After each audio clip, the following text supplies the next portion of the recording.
Hello les filles, je suis contente de vous retrouver aujourd'hui pour une nouvelle vidéo où je vais vous présenter des DIY. Donc c'est la première et j'espère que ça va vous plaire. Vous constaterez que certaines séquences ont été mises en accéléré, c'est tout simplement car je sais que les vidéos trop longues c'est hyper chiant et j'ai pas envie d'être chiante, donc c'est pour ça que c'est en accéléré et puis en général il n'y a pas grand chose à voir à ces moments-là.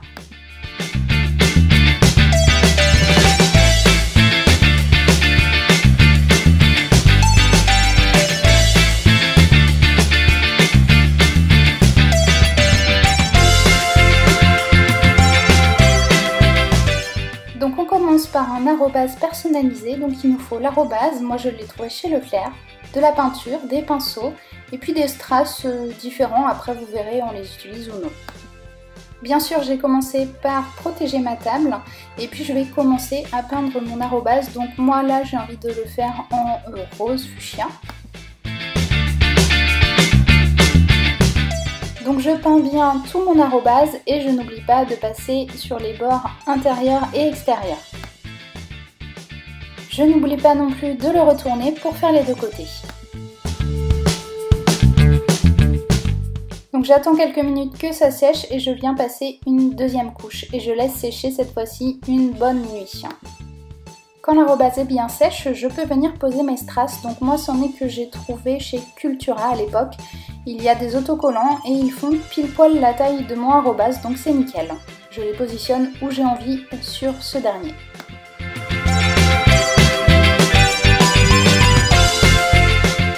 Donc un coup que j'ai fini avec les strass, je vais venir cette fois avec un stabilo, un marqueur indélébile, plutôt que de la peinture. J'ai trouvé ça plus sympa et puis plus simple aussi à mettre. Vu que c'est un feutre, c'est plus simple pour faire des petits points comme j'ai voulu faire.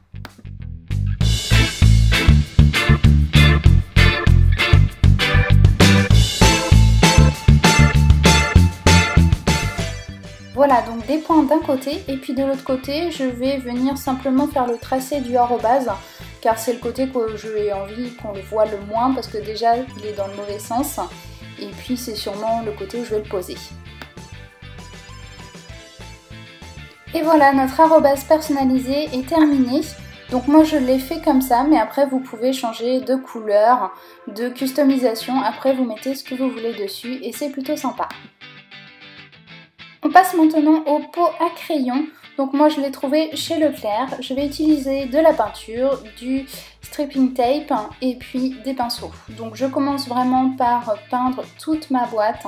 Et là vous allez voir, je fais vraiment toutes les parties, que ce soit extérieur, intérieur et en dessous. Pareil, je le fais en plusieurs couches et je laisse sécher vraiment une bonne nuit pour venir ensuite customiser.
Maintenant que j'ai laissé sécher une bonne nuit, je viens poser mon masking tape.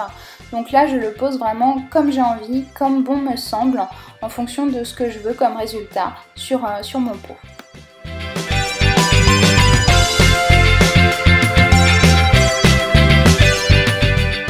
Je viens ensuite peindre, donc là je prends une peinture dorée qui est plutôt jolie, bien couvrante et puis qui va sécher assez vite, donc ça c'est plutôt bien. Donc je vais peindre tous les côtés que j'ai envie en fonction du stripping tape et je ne vais pas en mettre partout sur le pot pour que ça ne fasse pas trop chargé et que ça fasse un petit style original. Je viens ensuite enlever le masking tape.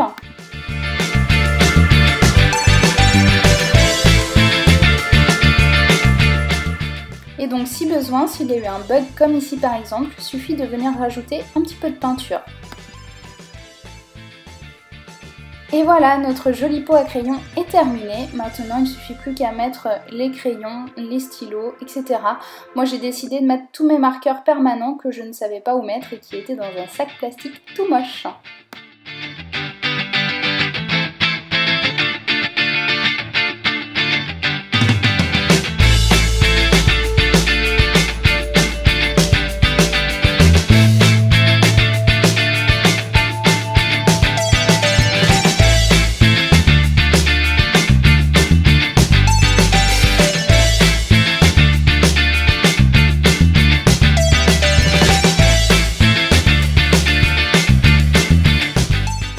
On passe maintenant à la partie que je préfère, c'est le sel coloré maison. Donc il nous faut un pot en verre, du sel, du papier d'alu,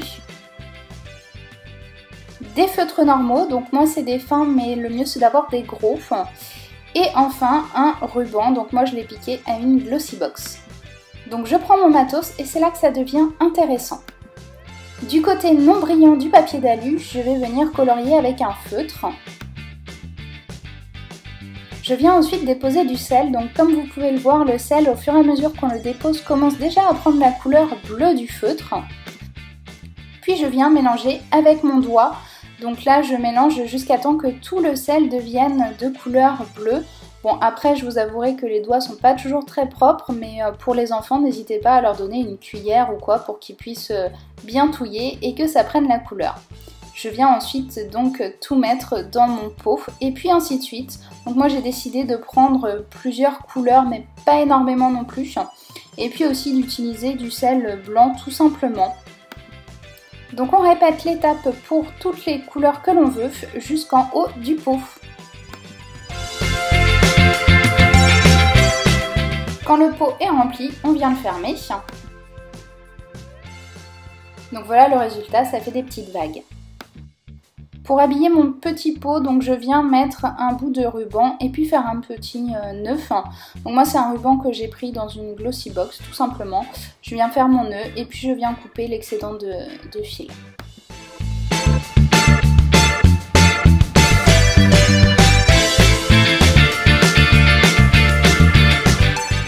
Et voilà, mon petit pot de sel coloré est terminé.